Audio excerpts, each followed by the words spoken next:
Yo, what's up? Welcome back to another episode of The Sauce. We are in the middle of a brutal losing streak, 4 straight days of losing right now. Hopefully we snap out of it tonight. We got NBA, NHL, and college football tonight, so hopefully we have a nice night, snap out of this losing streak. But as of Wednesday night, we were getting rocked. But we're putting it behind us. We got a new week of NFL starting. We got the Colts, who just lost a heartbreaker against the Jets, who are on a winning streak of 1 right now. God bless the Jets. Let's talk about it. Welcome to the Sauce. The Sauce. The Sauce. Hey, get the Sauce. All right, like I said, we got the Jets on the road in Indianapolis here. Line is Colts minus 10.5. And although the public is pretty split down the middle, sharps are definitely on the Colts. I think it was 77% of the money on the Colts as of Tuesday morning. And yo, really no changes here at all. Public is still pretty split, maybe slightly leaning towards the Jets.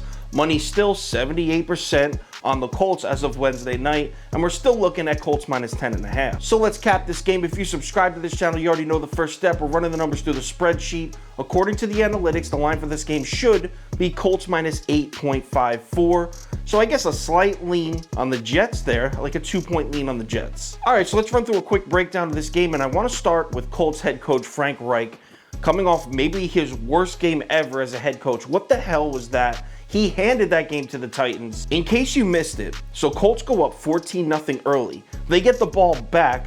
They're driving on the Tennessee 40. They're in Tennessee territory, up 14 points early in the game. It's 4th and 3 and they go for it.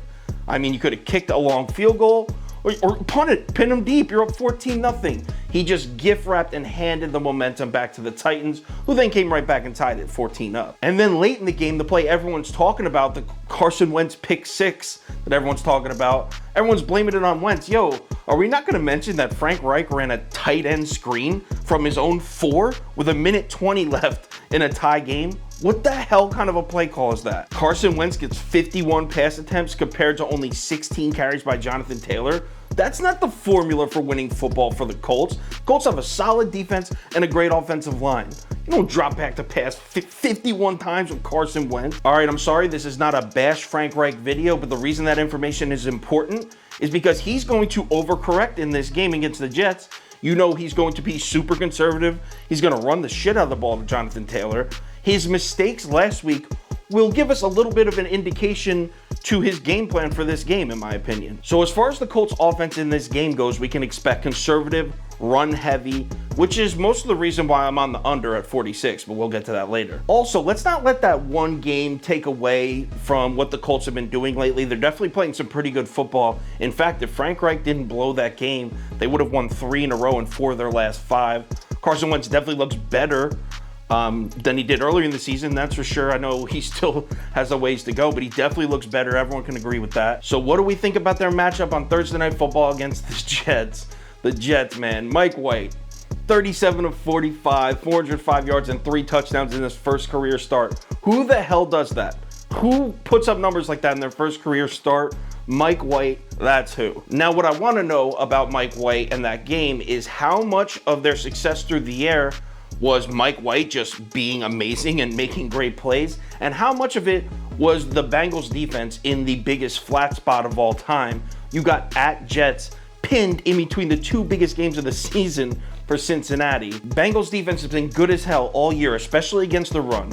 Then you travel to go play the Jets, who have possibly the worst passing offense in the entire NFL, with a backup quarterback starting. They were completely caught off guard by all those pass attempts, man. They definitely went in there like, hey, let's run a few simple zone blitzes, shoot A-gap, shoot B-gap a few times, shut down the run, grab a win, and we go back home. They definitely were not prepared for Mike White to come out and throw the ball 45 times and complete damn near 90% of his passes.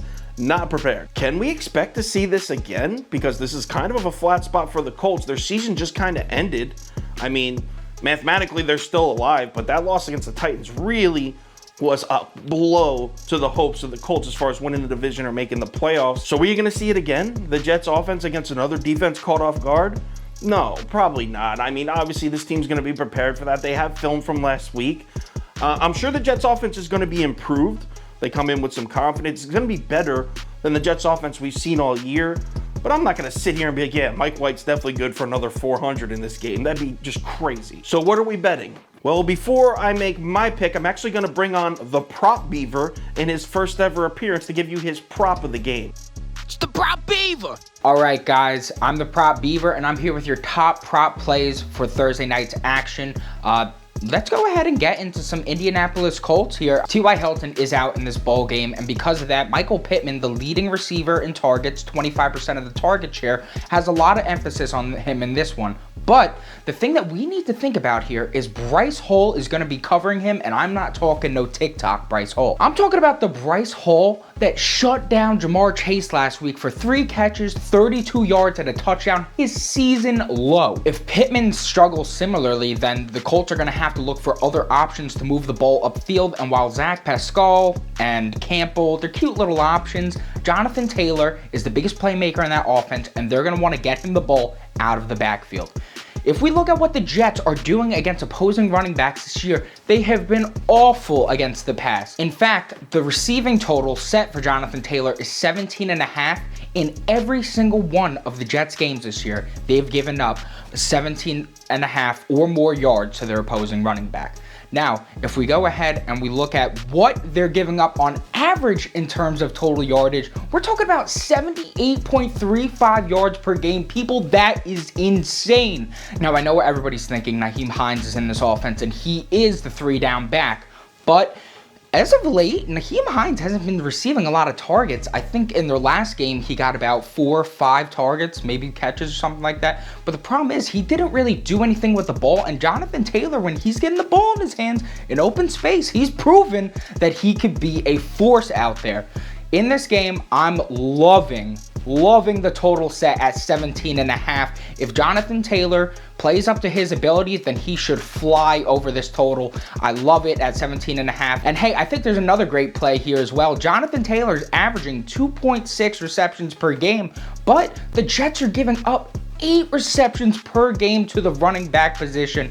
I'm telling you guys, Jonathan Taylor is not only going to be feasting between the tackles, but in the open field as well. Just remember, I'm a Beaver, so I don't give a damn. Beaver out. It's the Prop Beaver. Thank you to the Prop Beaver. Like he said, Jonathan Taylor over receptions, over receiving yards. As far as what I'm betting, you already know I like the under at 46. Colts are coming out conservative. They're going to run the ball a lot. And the Jets actually defend well, especially against the run.